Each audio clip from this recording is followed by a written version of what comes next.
Good morning. Getting ready to cook some smoked carnitas this morning. Gonna prepare my cazo here. Gonna prepare this gigantic cazo. My girlfriend got me from Milwaukee. I appreciate. So we're gonna put some lime and some salt in here, rub it in. This is the way they do it in Michoacan. It's a tradition. I think it's their way of like extra sanitization and extra flavor to start the process of putting the lard in. So I'm just going to get some limes here. Let's see. Start off by squeezing some fresh limes in. I'll do 3 halves.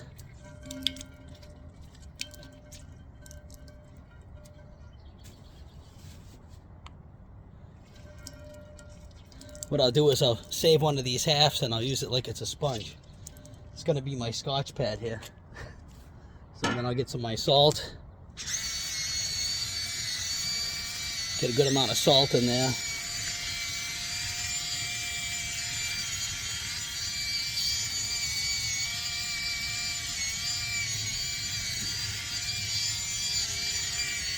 Now since I have a salt and lime combination, I'll grab my lime again and we'll see, I'll get in here and I'll just scrub this all around the sides, everywhere.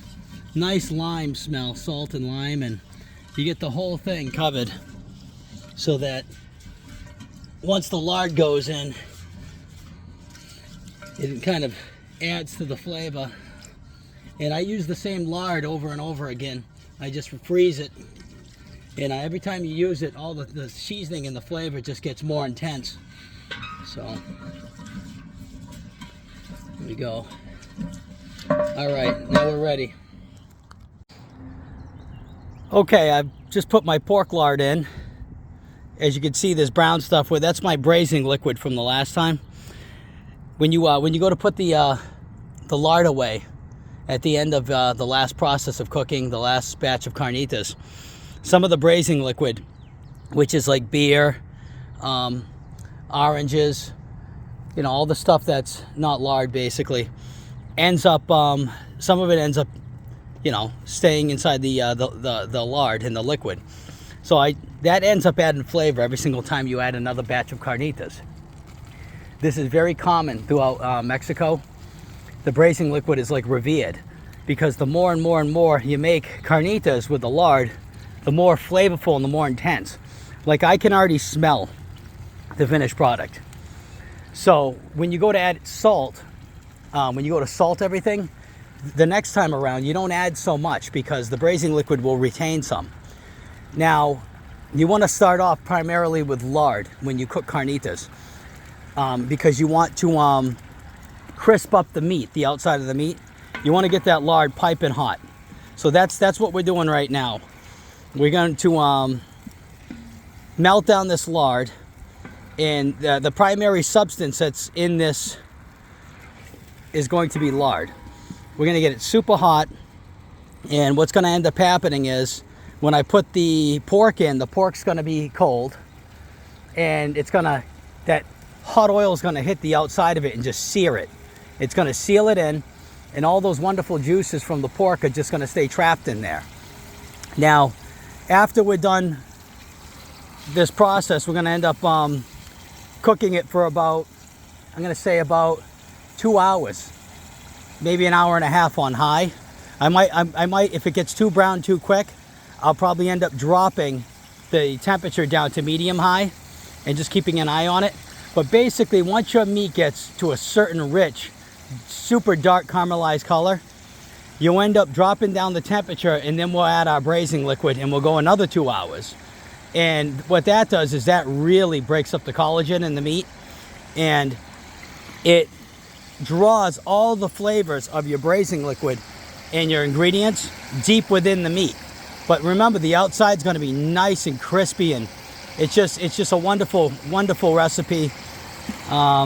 If you ever try this and you ever have a chance, you can even do it on the stove at home with lard, but you want to do an extremely small batch because you're working with lard and oils inside of a house. It's just, obviously it can get smoky and dangerous. So if you have a good hood fan or something, it's a process that you can easily do, but I recommend doing this outside. So the next step is putting the pork in. So it's gonna wait for this to boil down. All right, now if you can see, all the lard is boiled down. We're ready for this beautiful smoked meat that was left in the refrigerator and now in a brine. Basically, it was kind of in a brine with smoke. So the smell is strong of the smoke. It's already been salted, so I don't have to add any more. Plus, I said there was some salt already in my my lard. So if you salt it too much, you'll end up finding out that the end product is too salty. And that usually happens if you make too many batches consecutively. So get ready. Let's see what happens. Get that nestled in there nicely. You'll notice obviously it's going to drop the temperature of the lard. You want a nice pair of long tongs too. You don't want splashing lard up on you. Trust me, it's not fun. But get nice pieces. Fit them in there.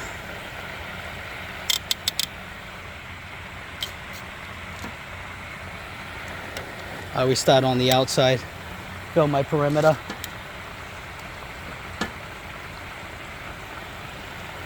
And you'll see the tops aren't covered right now, but once the temperature comes up, you'll end up noticing that the lard will end up covering everything. The lard will end up just bubbling more intensely, and it'll end up enveloping all the meat. So there's no need to get worried if it looks like you didn't have enough lard in there. So you'll see. Get that in there some more. Last one right in the center. Take a nice bath in that lard. So it's going to take a couple minutes for the meat to equalize temperature. But once it does, everything will start boiling heavy again. And like I said, it'll really seal up that meat. And you want to do this for about, like I said, about 2 hours to 1.5 hours, depending on how intense the heat is of the oil. Like I said, you do want it high, but you don't want it too high to the point where it sears it too quickly. You want that first process of cooking in lard to last a good amount of time. You want to seal it, but you want to seal it kind of slow, you know, if that makes any sense at all. If you seal it too fast, if you have like a 45-minute seal and it gets too brown in 45 minutes, you're not going to get the tenderness. You'll have to braise it longer, and you don't want to braise it longer because then you're pretty much eating braised pork. A carnita, what makes it so special is half of the process, you're really putting a thick caramelization on the outside. That's how you get that crunchy outside, but that fall apart tenderness of the pork. And the flavor that comes with that crunchiness is second to none. So stay tuned. I'll keep updating you throughout the process. All right, I flipped the pork once now. As you can see, the lard's starting to heat up good. It's still not quite where I want it boiling wise, but I gave the pork a quick flip. You want to move things around, you know, so that the heat is evenly distributed throughout the whole cazo. This is a cazo, C-A-Z-O. It's a pot traditionally used in Mexico. Oh, good sized pot, big stainless steel pot. That's a propane tank, so that'll give you the idea of the size between the two. It's a really heavy stainless steel pot. In Mexico and Michoacan, they use copper. They claim that it makes the carnitas second to none flavor-wise. I tend to think it's because of the fact that copper is an excellent conductor of heat, so it gives an even distribution and heats up the lard. They call it manteca, but heats it up, you know, evenly and throughout the whole thing. But yeah, so as you can see, we're currently just boiling away. So I've got another hour and a half of this, I'd say. So they're just going to keep getting darker and darker and darker. And you don't, like I said, you don't want them so dark, but you want them like a nice, like a deep caramel. That's the color you're looking for, like on the darker side of caramel. We'll just have to wait now. It's just a waiting game. That's the good thing about this too. You can stir it, go off, do something else, come back, stir it. It's a slow cooking process. It's approximately 4 hours. when it's all said and done. But it's worth it. It's truly worth it.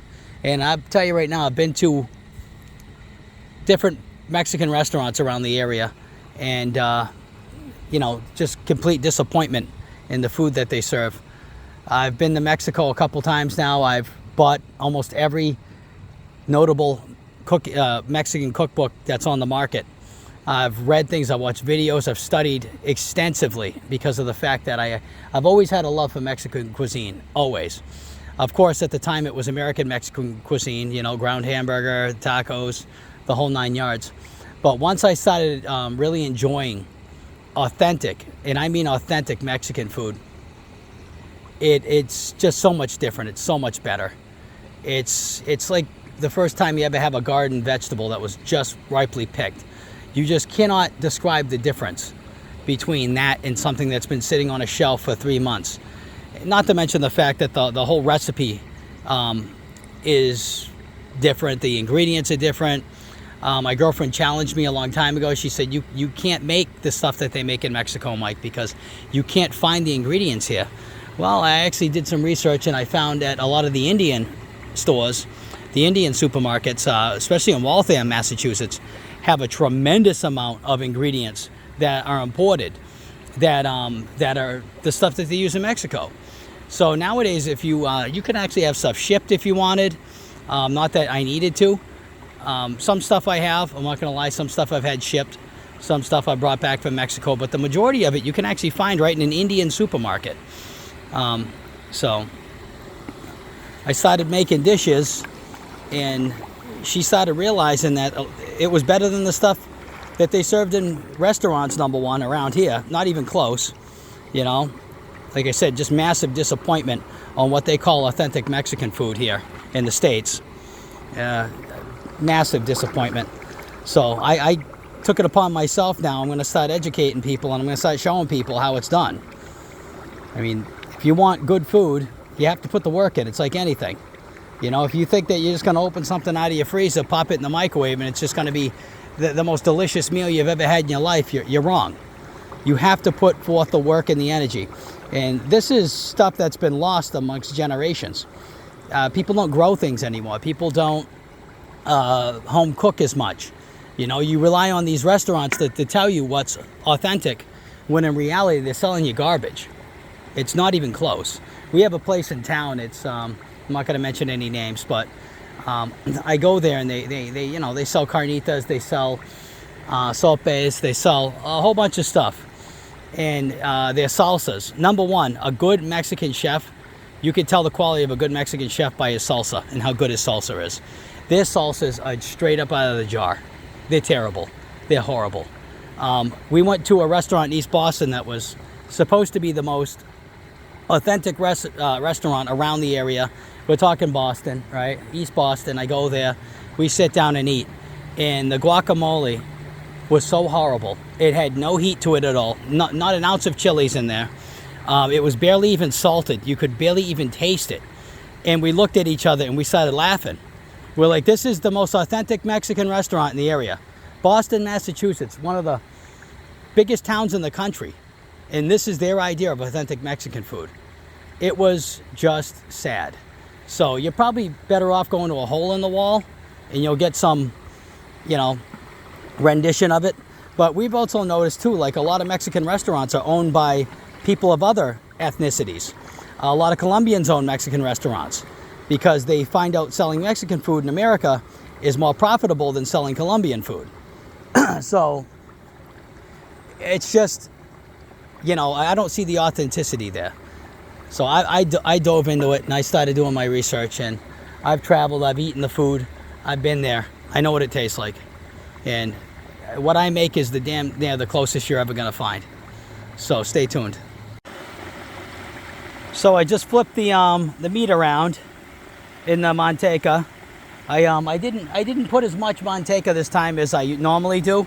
So that just means that you gotta stir it a little more often, just to make sure that it browns evenly all the way through. It won't matter much because when I put the braising liquid in, it's gonna completely cover all the meat.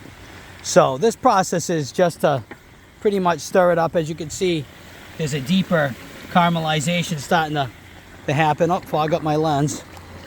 So Imagine that, drop my Android in there. Oh, that'd be wonderful. $1,000 phone for $40 piece of meal. Anyways, you get a good idea now what's going on. Nice caramelization building. And it's been about, I want to say it's been somewhere around almost a half an hour now that the meat's been in here. So as you can see, there's still parts of the meat not even close to being browned. So if your temperature of your lard is proper, it will take about an hour and a half to 2 hours to get that caramelization. I might want to turn down the lard just a little. As you can see, it's starting to caramelize nicely. So I'm probably gonna come over here, and you can see my heat currently. I'm gonna turn it down just a little, and then that'll slowly cut back on its boil. Allow me time to go get a coffee from Dunkin's, you know. Gotta have that Dunkin' Donuts early in the morning. It's about 7:30 right now, 7:45 in the morning. And I woke up early for this because it's, as you can look at the sky, it's not beautiful out. So it's gonna rain right around 2 o'clock, 1 o'clock, they said. So this process should be done by then. Wonderful. Get up early in the morning, enjoy life, smell that beautiful morning air. Even though we have smoke coming in from Canada. So it's just nice to get up early. That's what I like. I like getting up early. It's peaceful, it's quiet. So nice day out. Nice neighborhood here. Nice cul-de-sac. And just so I can show everybody here on the film, this is my license plate here in New Hampshire. So if you see that, I am the Carnita. That's me. Hiking, and making food.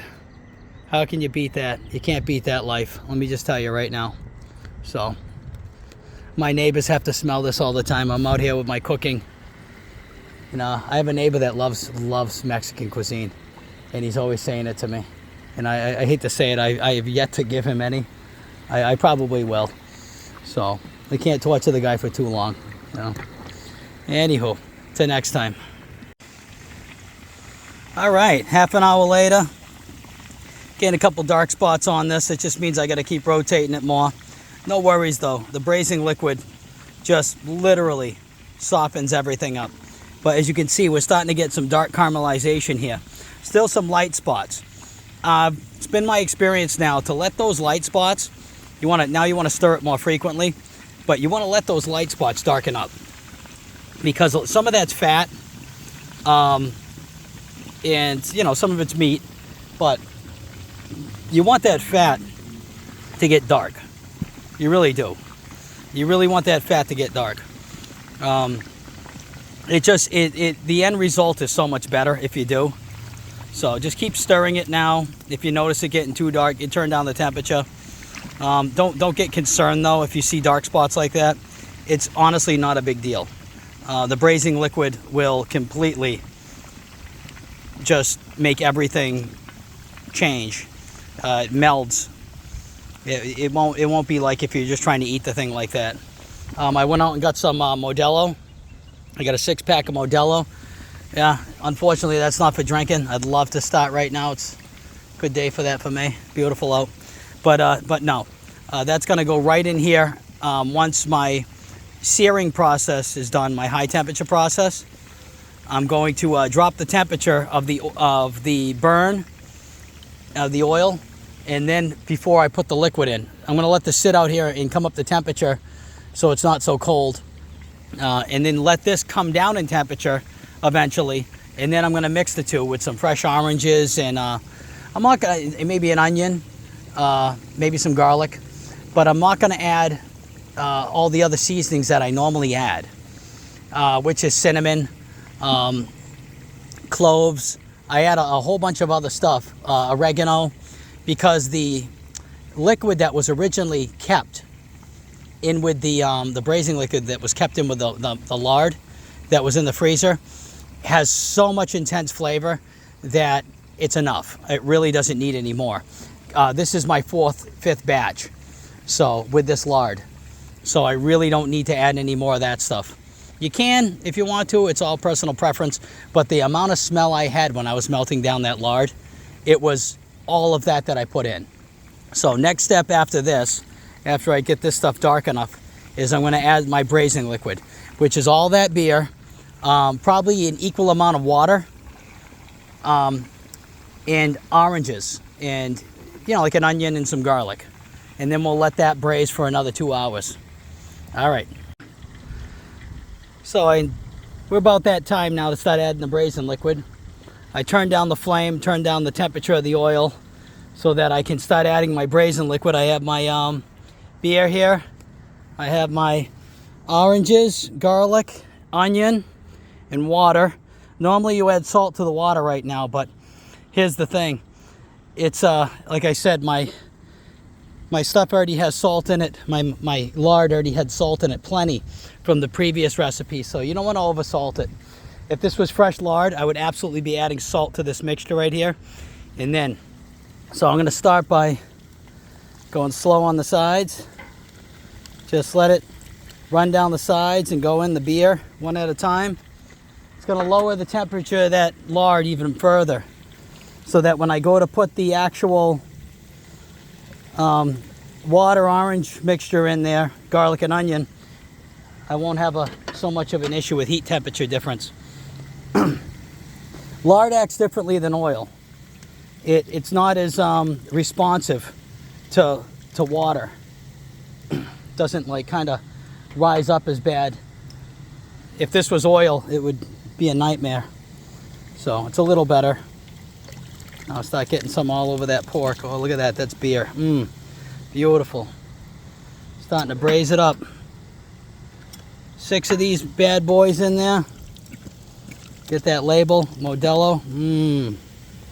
Nice Mexican beer. I like using Blue Moon because it has an orange base to it. It's really nice, citrusy. It really goes well with the pork. I smoked this pork in applewood, so I'm gonna have apple, citrus going on, a lot of fruity flavors. And then now for the main, just right on the sides. Just let the liquids go down the sides, don't splash. Shimmy it out slowly. And as you can see, one last one doesn't want to go. There we go. There we go. Now I can turn the temperature of the oil up, try to get the temperature back up. But then once you notice it's a very, very, very slow boil, you want to keep it at that for 2 hours. So right now I don't have much action going on as far as boiling wise. So I'll go ahead and turn back up the temperature, and I'll get that temperature to where I want it, and then just pretty much turn it down, set it for 2 hours. Once you get to that nice slow boil, 2 hours, that's it. All right, we're into the braising process now. As you can see, I got a nice little boil going on here, nice little low boil. Nothing too crazy, just kind of generalized right here. Once in a while, I'll stir this up, maybe squeeze an orange or two, I don't like squeezing them ahead of time. I found out that you really don't have to. It's in the liquid for so long, for 2 hours. By the time these things are done, trust me, there's nothing left to these oranges. They're easy to take out because I leave them whole like that. So you get the oils from the orange itself, the orange peel. It gets in there, it's nice. As you can see, the orange itself, let me see if I can get a look of it. Yep, come on. He's being stubborn.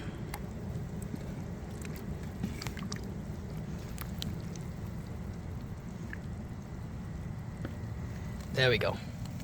As you can see, it kind of breaks up nicely as it is. It's really just does it on its own. You really don't have to squeeze the juice out of these things. I let it go slowly. Let it do its thing. But as you can see, I'll give it a quick stir once in a while. It'll stop bubbling up. But the meat, remember how there was like harsh dark spots on the meat before? They tend to go away. As you can see, you don't have that super charred look anymore. But the outside's sealed. It's sealed nicely because of the pork fat, the lard being very hot. So now the braising, what it's going to do is the juices will slowly seep in, and the pork's going to stay moist, and the beer will get into the meat, and it's going to break it down. And the last little step I do is once all the braising liquid has been evaporated out, I will turn it back up on high when there's just pretty much mainly lard left. I'll turn it back up on high, and I'll put another quick caramelization back on the meat. So you seal, caramelize to begin with, braise for a couple hours to really break down that collagen, and then I'll hit it again with some more high heat. Take it off, shred it, and trust me, you shred it with a fork. And then it's just taco time. So I went back inside. I made some fresh salsa verde the other day with tomatillos, onions, garlic, black pepper, salt, and some jalapenos. I didn't have any serranos. I like serranos better. And some cilantro too, fresh cilantro. And the trick with the cilantro is you add it after the salsa has cooled down, so it doesn't wilt and take the flavor away from the cilantro. And right now I just added some more chilies because I didn't think it was spicy enough. So I'm just gonna put it on, get it a little more spicy.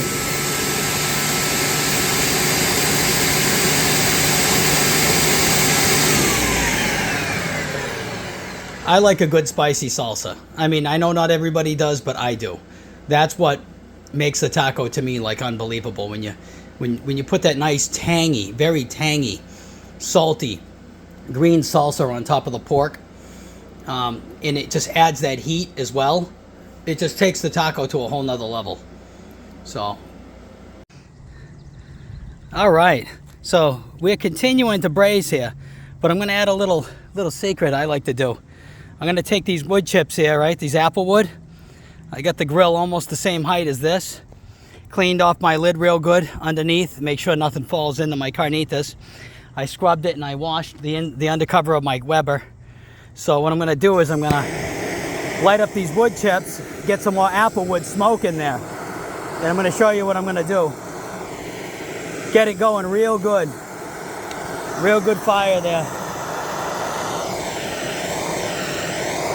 You want that thing cranking. So when you put the lid over, I'm going to put the lid halfway on this and halfway on the grill. I put a stone up there to get the lid almost to the same height. But get that thing nice and charred up all around.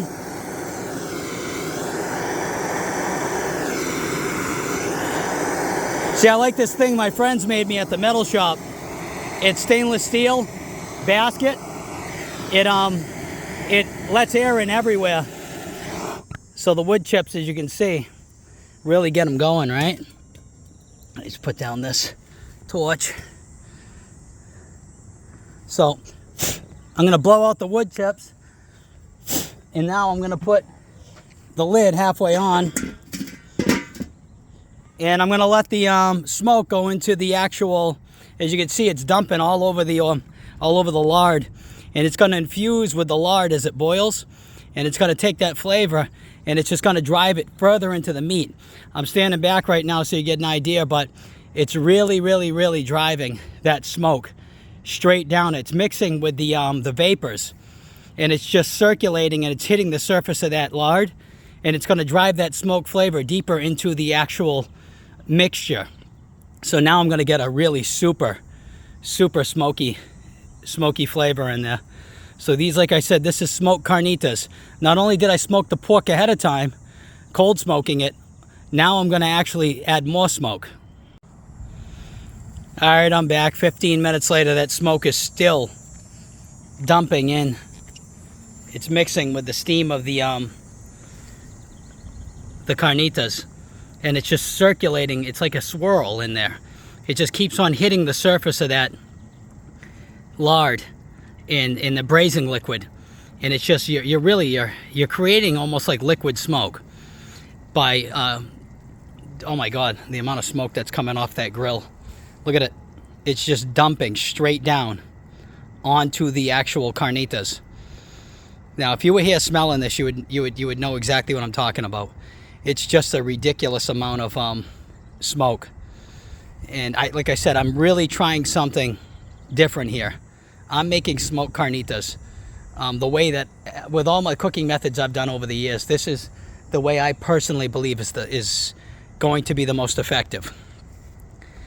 It's to cook the carnitas the way that they normally are cooked, but introducing smoke into the meat prior, and then introducing smoke to the braising liquid as it's cooking on top of it.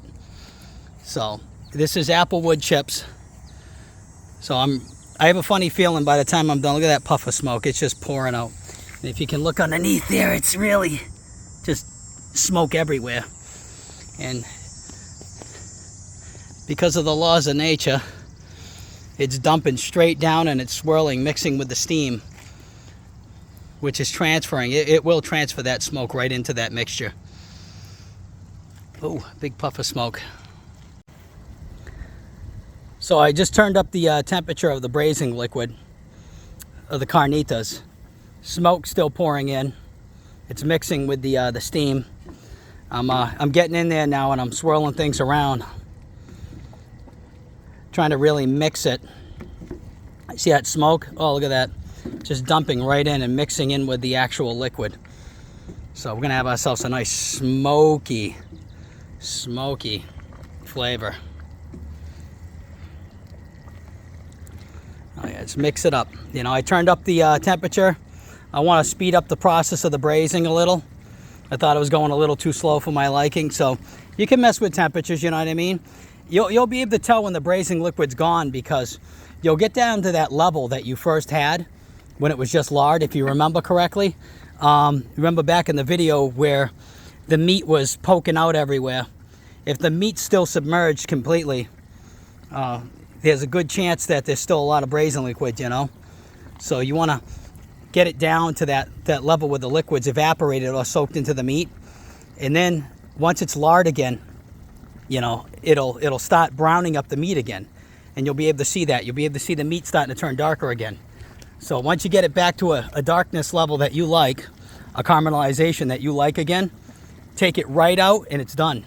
So I gotta back up. I'm getting hit with tremendous amounts of smoke and steam, just all mixing in there.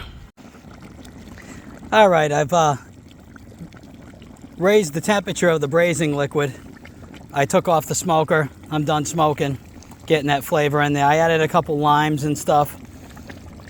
The oranges are really just, there's nothing left to them. They really just, all the liquid and the juices and stuff. The onion, as you can see, it's nice. Got a little caramel on it.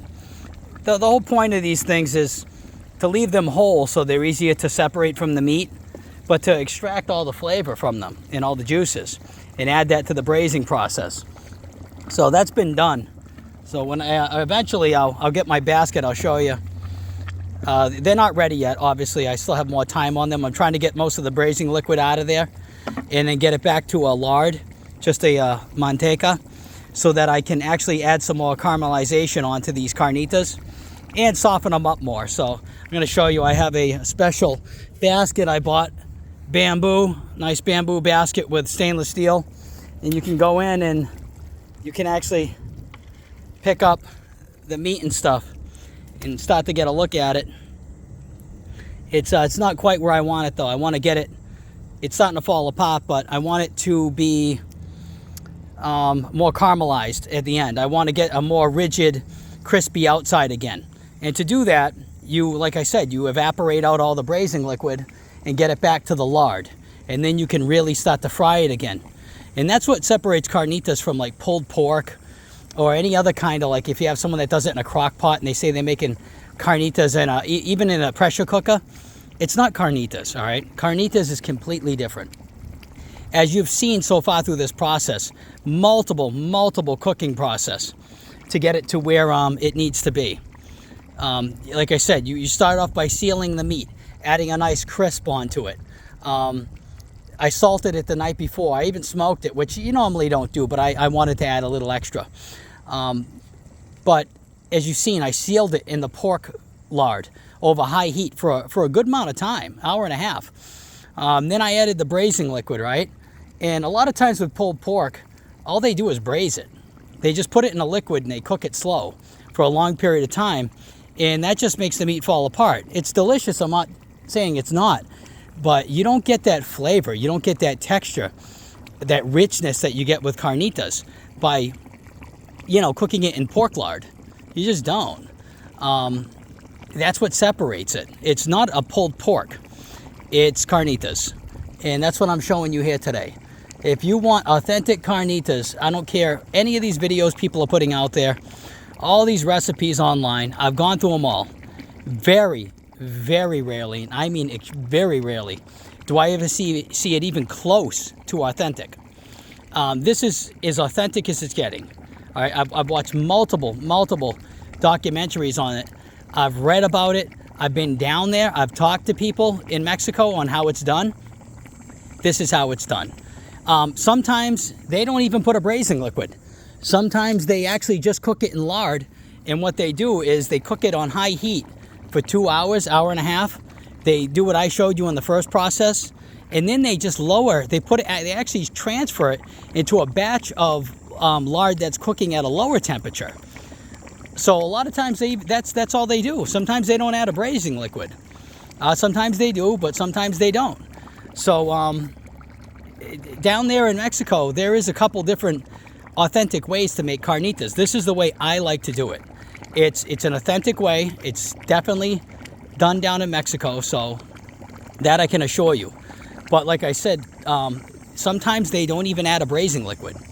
Sometimes they literally just transfer it into another massive pot of lard that's at a lot lower temperature, and they just cook it very, very, very slowly. They'll take it out and they chop it right up in front of you.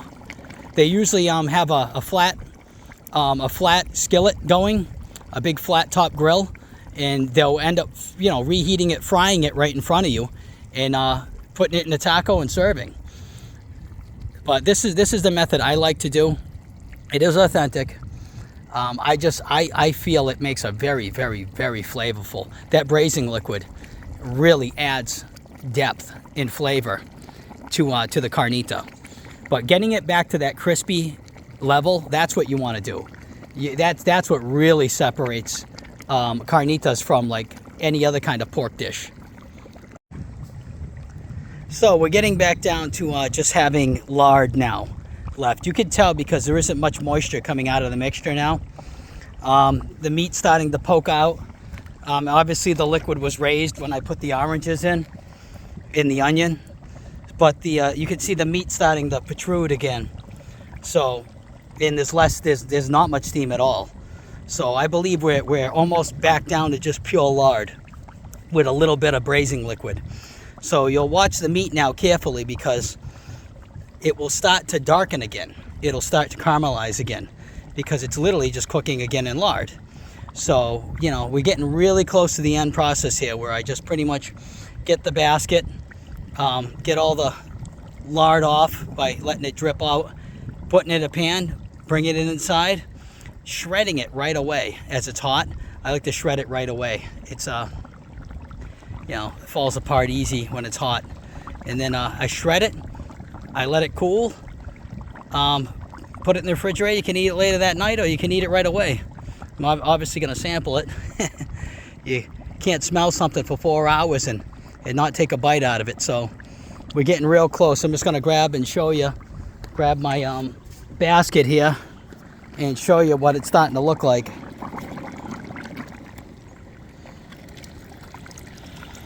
You can see how dark that is. It's getting real dark again. I want a little more caramelization, but I can tell you right now, if I put a fork in that, it just literally fall apart. And that's why you want to do it in big chunks.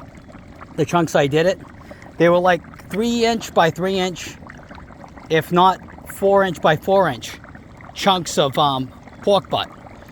And it's so that it can hold up while you're cooking. You don't completely want everything caramelizing. You want the inside to somewhat not be, so when you shred it, you have a combination of caramelized meat mixed with succulent, just fall apart moist pork.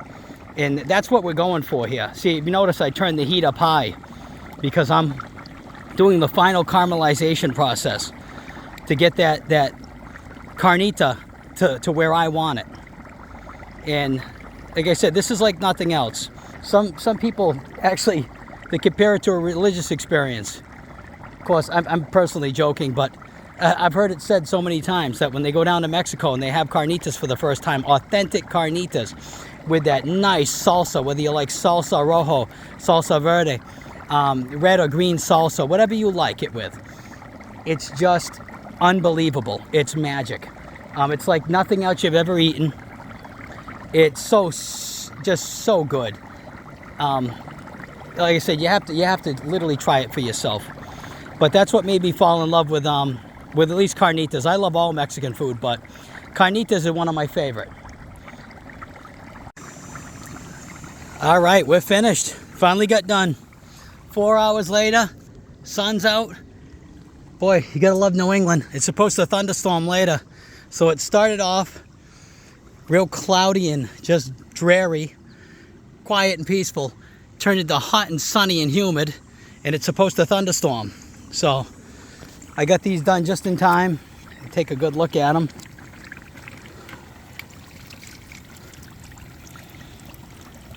The orange is mixed in. I'll get all that stuff out of there.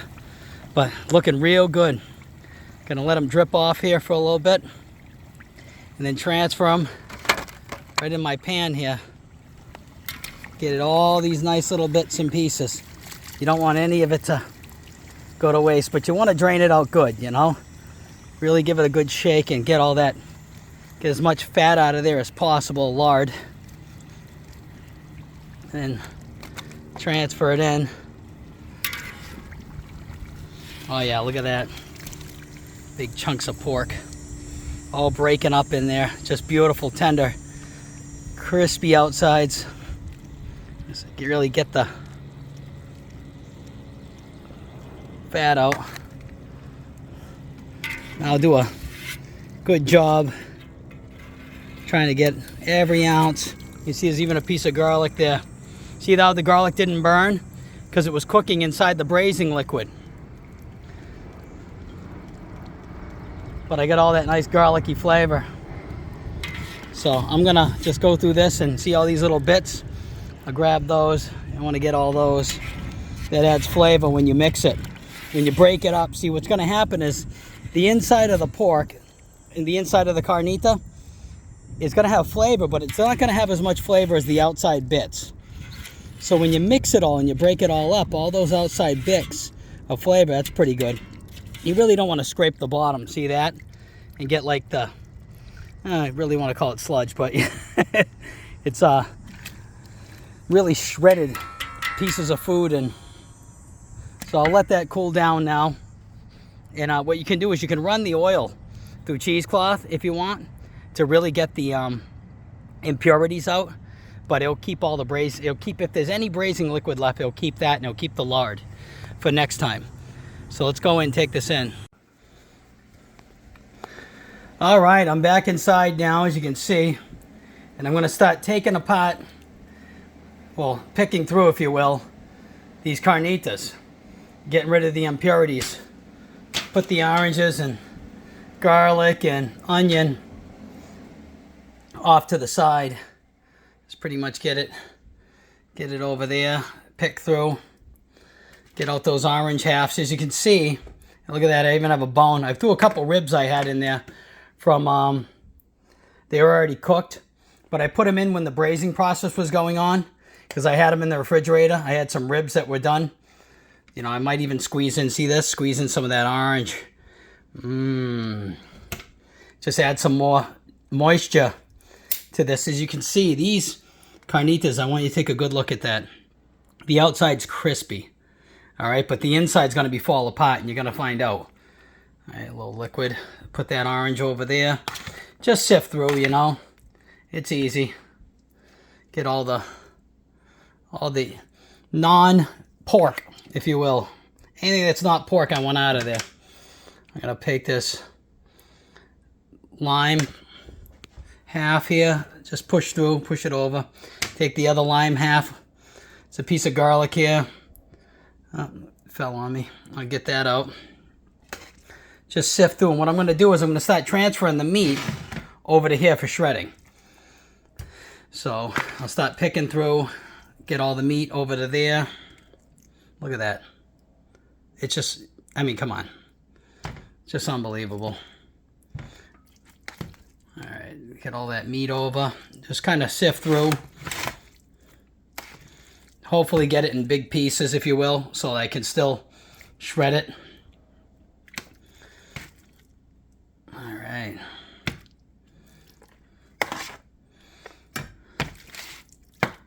Yeah, see, there's another bone from the rib. See, when carnitas are made in Mexico, they normally use like almost every single part of the pig. So it's really another rib bone. They literally use skin and everything, you know, and it adds a texture that's second to none. I use pork butt. I choose to use pork butt because it's very marbly. Another bone. Very marbly. Good ratio of fat to meat. So I'm looking through right now, and I'm not seeing anything else. No oranges. I didn't put anything. Sometimes I put everything in cheesecloth, so it's easier just to pull out the cheesecloth bag, if you will, that has all the oranges, the spices in it. When I add spices like cinnamon sticks and, you know, like cloves and things like that, I'll put everything in a bag of cheesecloth so that when I pull it out, it's just very simple. As you can see, look at that meat. Now watch this. Ready? Pay attention. Look, I can just touch it, and it literally shreds into pieces. So if you want, when they go to prepare this sometimes for tacos, they'll have a big flat top grill, and they'll literally take this all out, and they'll chop this up very fine, and then they'll re-fry it quickly on the flat top, and then they'll put it inside the taco and serve it to you. So I'm going to just go ahead and chop this stuff up ahead of time and get it ready for tonight to bring over and have a family feast. But there you guys go, you know. Let's take a little quick look. I'm going to grab a little piece here. That's the benefit of being the cook. There's nothing like it. Carnitas.